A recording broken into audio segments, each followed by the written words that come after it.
is Kiana Miner. Welcome to Crazy Courage TV, where we are busting success myths and learning how to live more courageously.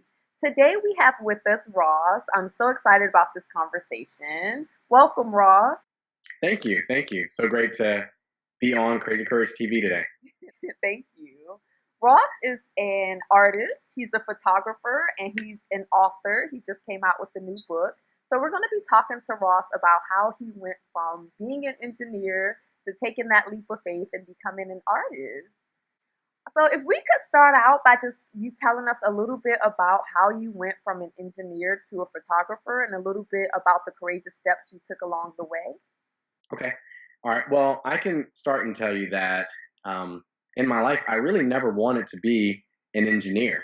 I Oh, didn't. It's something that, I was really good at math. I was good at science. I loved physics and some of those things. And so, when I decided what I was going to major in school, I was told before leaving and going to college that I would never have a successful career as an artist. I wanted to be a photographer, do something in the arts at that time. And, I was just told by peers and the people that were older than me that what you should do is to go to college, major in something that you can do that will be a safe and secure career. Just make sure that you have something with a pension, a 401k, something that will take care of you and your family. And doing something in the artistic field is just, that's a hoop dream. That's something you should do as a hobby.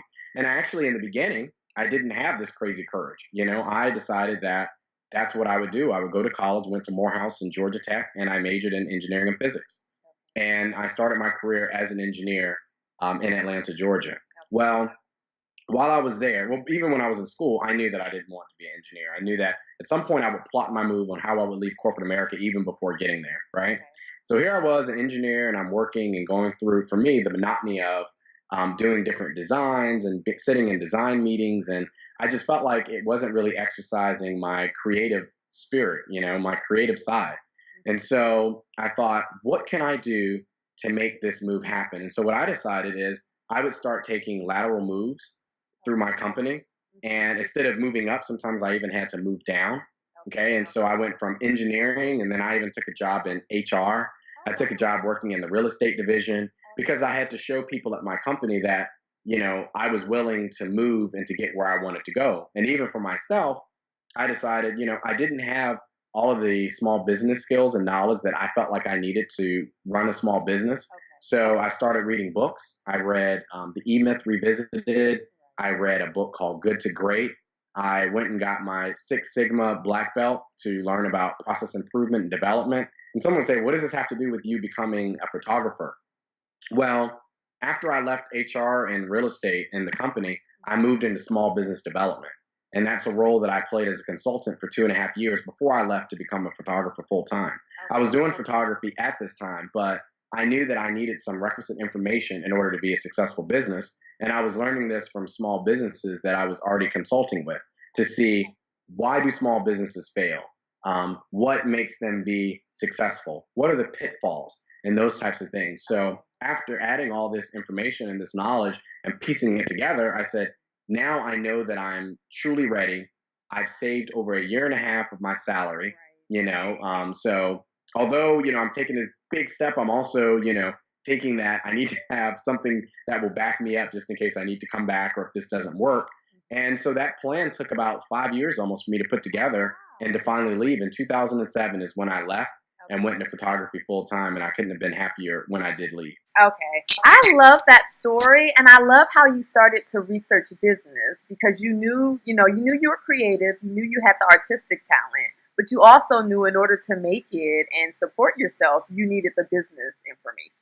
So I do love that you started to kind of study that before taking your leap of faith. Was there a defining moment for you when you knew, okay, I've saved enough, I've prepared enough, now it's time?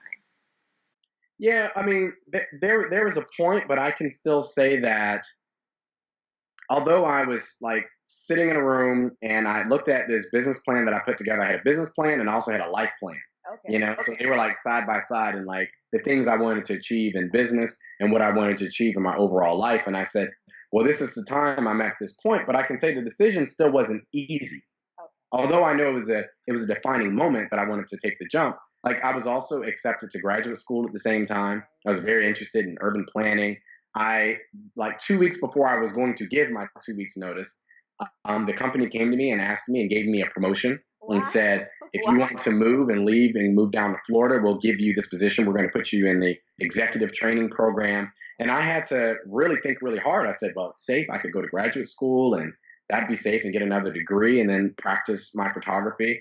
Well, I can make a lot more money and just save more and move down to Florida. And so I had all these decisions in front of me, but really the way that I made the final decision was through a lot of prayer and, figuring out, I read this book. It was called The Purpose Driven Life.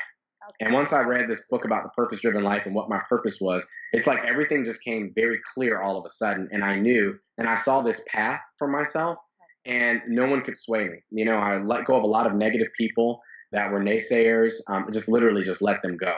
And just kept the people around me that were supportive or that would give me constructive criticism. And, and I moved in that direction. But I had the plan all put together, and I knew that, by 2006, early 2007 was going to be the moment, that I put in my time and I would leave. Okay. Okay. That's awesome. Now you mentioned prayer and you also mentioned having supportive people around you. What else Mhm. do you do for self-care to kind of make sure that you're still able to live your purpose? Well, yeah, that's really big. Prayer is big, and then having those supportive people. I think the other thing is making sure that I'm constantly developing myself and going to different conferences with my peers and sharing best practices and learning what works and what doesn't work in the industry. Okay. I will tell you one thing that I pride myself on is being somewhat of a trendsetter and being like the wild card. So when Okay. I find out what other people are doing, I definitely share some of my work and what I've done that's worked. But when I find out what everyone's doing or what conference or how they're going to acquire different clients or the skills that they're learning in photography, I typically will start trying to diagram some type of way that makes me stand out. Like what makes me different than any other photographer that's there? What's my competitive advantage? Who am I? The other thing that I did is maybe 3 years ago, I met with a brand therapist. Okay, not just a Wow. PR agency, not someone who just I worked. love that. Yeah. It's called a brand therapist, and he Okay. sat down and we literally wrote my story. And it was so great to have my story written for how I became a photographer. Not only that, but to find out the things about myself that makes my business unique. Okay, and then the difference between Ross Oscar Knight, the person, and then Ross Oscar Knight photography. Okay. And like what things with those are synonymous. And then what are the things that I want to separate? What do I want to be my legacy? And what are the things that is there anything about my business or about my photography and myself that I want to not live on? That, when I pass away, that I just want to just be this was Ross Oscar Knight. What all do I want to live on as my legacy? And I think all those things and thinking about that, also thinking about the type of residual income and flow for the business that is not just photography. There's so many other pieces to the puzzle that keeps you and sustains you within a small business. Lots of those things I think about, and I think that's helped me to keep pushing forward. Okay, okay. I love that because those are questions like as you just kept, talking about the things you dug into with this brand therapist. A lot of those are questions some of us never even think to ask. So Right. I love those questions and how they make you kind of see the vision of your business. It sure is. It's like, what are your origins? Like, how did the business start? But then where are you trying to go? What's your story? What's your positioning statement? Not just what are your goals and what's your vision for your business, but what's a positioning statement? What happens when you're on an elevator? Your elevator statement. When you're on an elevator with someone for 30 seconds or 60 seconds, they ask you a question. What inspires them? What can you tell them about yourself or your business that helps you to acquire a customer or makes you memorable? All those different things. And when you're sitting down and speaking to someone, what comes across. And I mean, for me, I found that photography is not something that I completely feel like is my passion. My passion is connecting with people, and I connect with people by being transparent, and I think that that gift that I have of being completely transparent and open allows me to connect with individuals in a awesome way. And, my photography is a way that I have a conversation with someone. So it's a way that I remember and I'm capturing something inside of them. I'm tapping inside of them, something that is very like spiritual. And so that just defines like my photography and who I am and what I seek to do with my photography overall. And that's what I learned from the brand therapist is really how to articulate that better. Okay, I love that.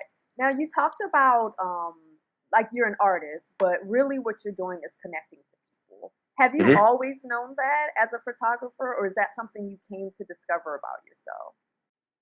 No, I think that's something that I've known since I was a child, and I just didn't know how to articulate it, or I didn't say it, or I didn't want to sound um, like conceited or like I'm really just Ross Knight is the best connector in the world. It's just I've always seen that if I sit down and talk with someone for even 5 minutes, Mhm. there's some type of way, there's a feeling, there's an energy that we end up connecting and talking about something. And it's happened since I was really, really small that I always was ended up being like either the life of the party or the person that was a connector, in a group. And this was really, really verified when I recently did this Gallup poll strengths finder test that I had never done before. And I answered all these questions and I went back and read it and I felt like somebody was reading my palm. And it just talked about me being an includer. There's a portion of this Gallup poll that's called the woo. It's winning others over. Okay. And when I read it and read about how you connect with something inside of someone and you end up allowing that person or helping that person to trust you more, I've just taken that part of the connection that I've had since I was younger and throughout high school and college, and now in my professional career, and translated that into photography Okay. and how I actually capture someone and their personality is doing that connection, speaking with them, gaining that trust. And once that trust, and I know when I've gained a certain level of trust because I'm able to capture them in a different way and I can feel it. So Okay. it's more of a feeling when I shoot versus the technical aspects of shooting. Okay. Okay. So you kind of surrender to the way that it feels when you're It is. It's all about a feeling, and when I'm shooting, there's this level of it's like a nirvana that I reach at this point where it's just like it's like an explosion, and I don't know if it's endorphins or if it's just adrenaline that's rushing or what's happening, but I know when I hit this point when we start truly connecting during a session, and the images look completely different than when we first started and we sit down and talk. It's just like a completely relaxed sense, and the shoot ends up taking on a life of its own. Okay. Okay. When you became a photographer full time, what are some of the experiences that you've had other than the connection? What are some of the experiences that you had that you never could have imagined when you were an engineer? Um, some of the experiences, I guess, would be some of the destinations that I've traveled. Um, Being the engineer in the company that I was at, they were very regional. And, obviously I could have grown and maybe been an engineer for an international company. But, Right. as a photographer, I've been able to travel all around the world. I think that some of the people that I've been able to meet and the circles that I've been able to be in are the places that I've been asked to be at. Like photographing the president will always be like one of the top things that I've ever done. And the way that I was able to do that and the people that allowed that to happen was completely amazing. I think that from a graphic standpoint, I've been able to when I'm sitting and I'm editing because I love editing images, and I can sit for hours and Oh just sit wow. there and edit. Yeah, I Okay. really can. I love editing and I'm zooming in and I'm really close in someone's face. And, Okay. I think that when I'm sitting here and I'm analyzing like a person and I'm analyzing the image and the colors and the composition and how all that like really comes together to make a beautiful image, that's something like that artistic part of my photography is something that I really didn't see in the engineering world. It was very cut and dry. You have this voltage, this current, it's going in this neighborhood or to this business. This is the way that it's drawn up. This is the program that you use. And I just don't feel like the flexibility and the creativity was there. So I've been able to experience this unparalleled level of creativity that I feel like just feeds my soul. It's like it's so awesome to have that part, in my photography and in the business. Okay. You have such an interesting balance of making sure that you maintain the business side of your artistry and the creative side. How do you maintain that balance? Because I think that's something that's so hard for a lot of artists to do. Either we're all business or all creativity. How do you maintain the balance of the two? Well, the best way I maintain the balance is, I learned very early on with the business through reading the books and through doing the Six Sigma is that most small businesses fail because of processes that they don't have, right? If if you have an entrepreneur, you have a manager and a technician or the worker, and you're the only person, so you're all three of those. Right. You're trying to dream up big thoughts and dreams. You're trying to manage yourself, but then you have to work as well. And all three of those people are having a fight Right. on any daily basis. You know, what I did in, I mean, maybe 2 or 3 years into the business is I determined the things that I was not good at. Right. And I will tell you and be very honest and tell you, I'm not a great manager. Managing product projects is not my thing, which is why I have a studio manager that works and schedules the photographers, and heck, she schedules me in my life. But I'm a great worker and I'm a great entrepreneur. I have that. But we've also put different procedures into place to make sure that if I'm not there, or if someone else has to be plugged into the whole puzzle, that we can continue to move forward. And I think that that is the thing that's kept me like balanced, is because even when I am going a little wacky or crazy, or I dream up a crazy idea like this children's book that I'm writing right now, and then trying to work on, writing a movie or doing all these different things, it's that the business can keep running because the processes are there to make sure that that happens. And Okay. so, Okay. I love that. Yeah, I think processes are key. They're definitely key to running a good business. So, mhm, okay, cool. So now you mentor other photographers, right? I do, I Okay. do. Okay. And it's so funny how that started, because I never, when I got into this industry, the first thing that I said, or it wasn't in my business plan, I will be mentoring or I will be teaching workshops. That's one thing that wasn't written in there. As time went on, I did see that that was a very viable revenue stream to start teaching workshops. But the way that it happened is I was getting emails like all the time Right. about what lenses should I use? Okay. How do you take this picture? Well, how did you start your business and how do you do that? And I was responding to each one of these. And I mean, sometimes they come like 10 and 15 a day. And I was like, okay, I really want to get back with these people, but I had to create a folder that was like people who need help, or, respond, when you have time. And I thought, you know what, if I wrote a course about photography the way that I would want to learn, because I wasn't technically trained as a photographer. So, I didn't go to school for this. But if I wrote a course my way and taught it my way, what would I teach and what could I add? And how can I take some of these questions that people have and put them into a presentation that people really benefit from? Okay. And that's exactly how it started in 2008 when I taught my first workshop, and I had like 10 people. And now I've taught, I don't know, well over like 20, 30 workshops. And I've trained maybe 200 plus, 250 plus photographers. And that number keeps growing. I've lost track of it because Okay. there's large audiences I've spoken to as well.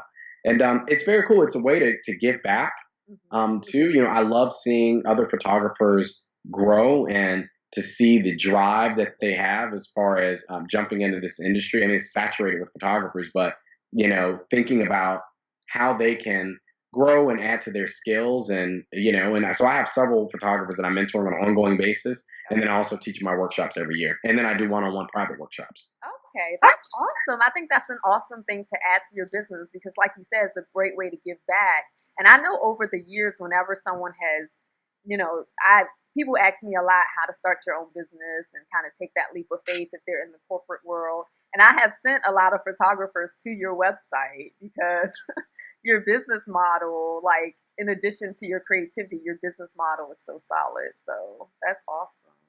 I should add that working with these photographers Mhm. is such a blessing to me as well, because it keeps me on my toes. It's like they're asking questions, and some of the questions I'm like, wait a minute, I don't know the answer to that. Wait. I need to research and make sure that. And I was like, oh, okay, well, I have done that, or well, here's another resource for you. But it's helped me to continue learning in the process. So they're learning, and I'm able to learn at the same time. It's kind of like helping your kids with their homework. Right, Right. right. You haven't done algebra in forever, and you're like, wait a minute, I think I need to look that answer up. Oh Okay. yes, yes. I've done this. So it's that type of thing. That's awesome. Now you're not technically trained as a photographer. I'm all self-taught. So Okay. I just learned. I started off learning by trial and error, and having a camera, and just working the settings back and forth. And before I knew the actual names for different settings and technical parts, I just knew the number to use or how to turn this knob this way and that way. And eventually, doing some reading, I learned more, and I was able to use the technical jargon when I was in front of people, when they said, "Oh, adjust your aperture to this, and your shutter speed should be faster because of this, and this is," and all these different words. I was able to start using those. Okay, that's awesome.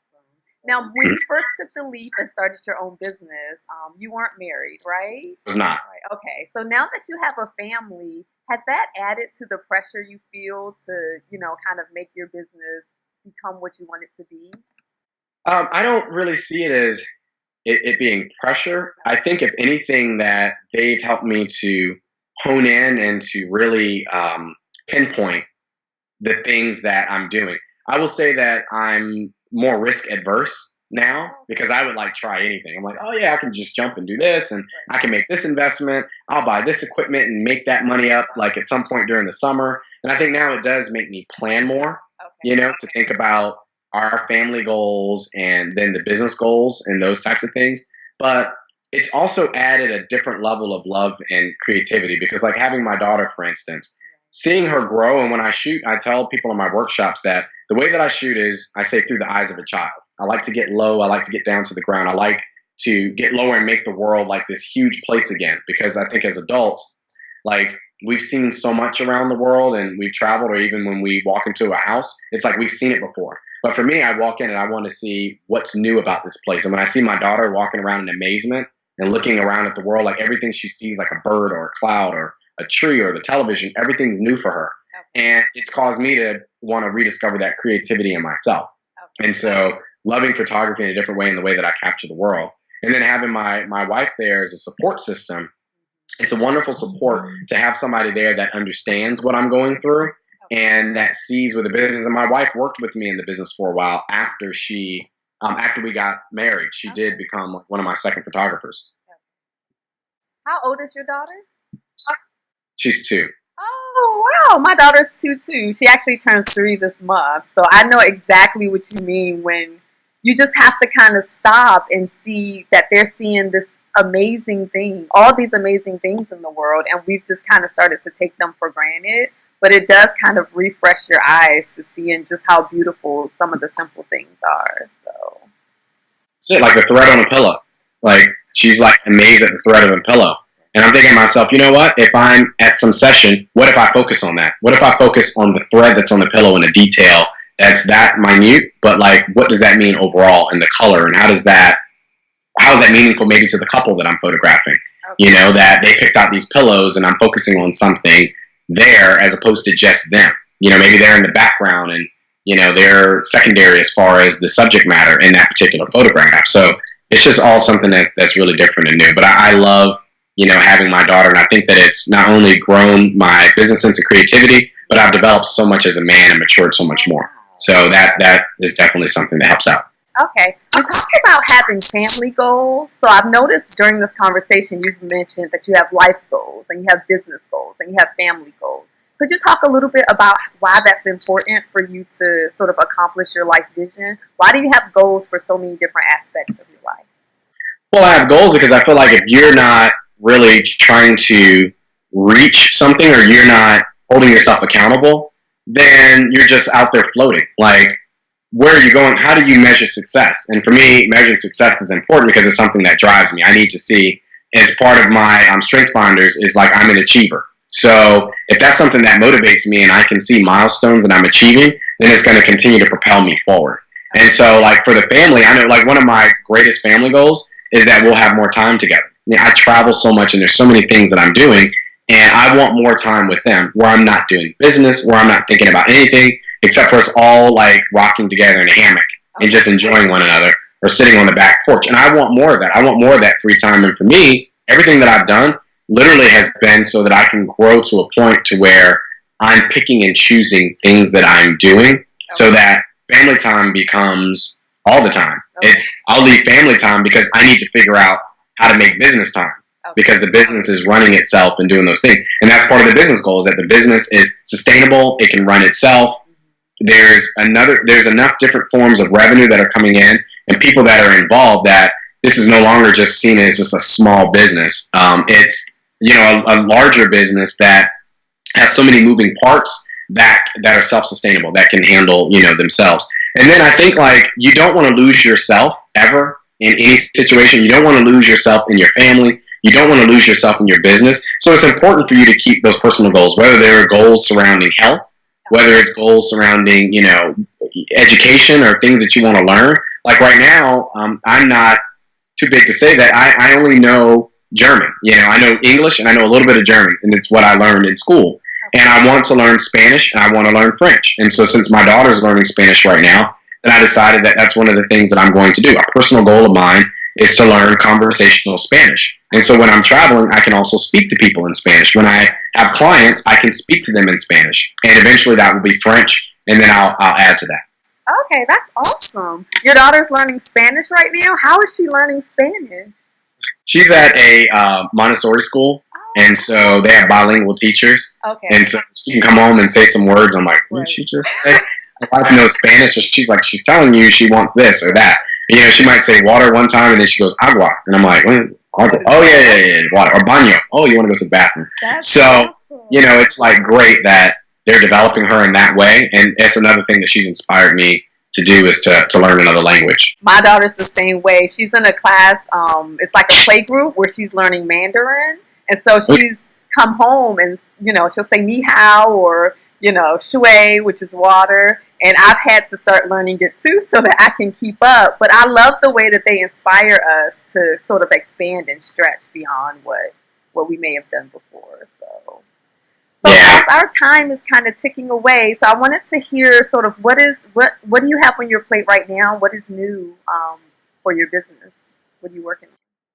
Well, one of the things that I'm working on and that I've been, it's been a journey with this is so many people know me in the past as a wedding photographer and also a photographer that shoots grand proposals, like marriage proposals. Okay. And so when I talk to people who've known me from the past, they will typically say, "Oh, I remember the proposal that you photographed," or "Oh, I saw that wedding was beautiful. I want you to be my wedding photographer."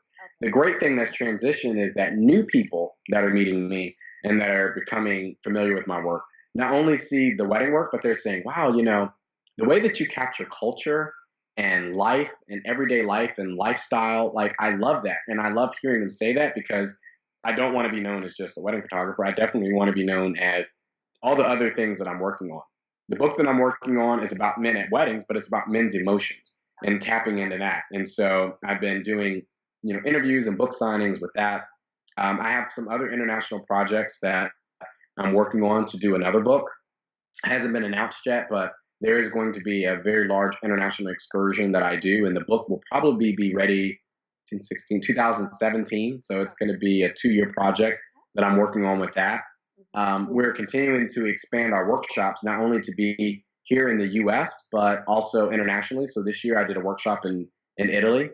Next year I'm looking at doing a workshop either in Thailand or in India, 2 places that I've loved traveling, but I want to take photographers to go and see the world that I've been able to see, and those that either have only gone on vacation or maybe haven't gone at all, taking them with me, and then we go and explore and learn about these cultures that I've been able to experience. And so those are some of the things that I'm looking at as far as the future, as well as continue to develop other photographers, even some that are coming to shoot in my company, and training them in the style and the way that I shoot and growing the business and our business offerings that way. So that's the future for me. Okay, that sounds awesome. If people want to keep in touch with you or keep in touch with your work, where can they go? You can definitely go to my website to keep in touch with me. It's www.rossoscarknight.com. On our website, we have a social tab where you can go in and connect with us on any of our social media outlets, from LinkedIn to Facebook, Twitter, even Instagram. And so you can also message us in the studio, info@rossoscarknight.com. So feel free to connect with us in any way. We'd love to hear from you and continue to keep up with us. Also, sign up for our newsletter on the website. There's a subscribe tab where we always list anything that we have coming up and any events that we're having. Okay, wonderful. And I'll be sure to link to your website right below this video. So if you're watching this video, you can just click that link below to go to his website. Ross, it's been an amazing conversation. Did you have any last final thoughts on life, business, or courage? Yeah, I will tell you this. I've always lived by this, and it is the key is to love what you see first. And for photography, I say, and to shoot what you feel. But the key is to love what you see. And I think that you have to love yourself first. And so, I would just encourage, all of your viewers to continue to explore what you love about yourself and your own self-confidence. Because I think that when you have that confidence, it just radiates to people that are around you. And use that confidence and build the courage that's inside of you to tackle any dream, any obstacle, anything that you have. I think that where there's any obstacles or where there's a challenge, there's opportunity for growth. So don't look at the challenges that come your way, whether it's in business or personal, like it's something that's trying to drag you down. Look at that as an opportunity for you to grow and overcome and learn from. Okay. And that's just the way that we continue to grow and build that support system and network, a network of people, business people, family, friends that will support you in times that you need so that you can continue going forward and find a mentor that will definitely be able to guide you along the way. Everyone needs a coach, and that's about it. Okay, awesome. Thank you so much. That was a great conversation. Thank you so much for being here, Ross. Thank you. Have a good day. You too. Thank you for joining us for another courageous conversation. The party doesn't have to end here. Come on over to crazycourage.com where you can answer the question of the week, which is, what is your competitive advantage? What makes you unique? Answer the question below. Thank you so much for joining us. While you're at crazycourage.com, go ahead and sign up for our email list where you'll get training on how to be your most courageous self. Don't forget that Crazy Courage TV airs every Tuesday at 10 o'clock. We look forward to seeing you soon. If you enjoyed this video, like and share it with your tribe. We'll see you next week for another courageous conversation. Until then, I wish you much love, joy, and crazy, crazy courage.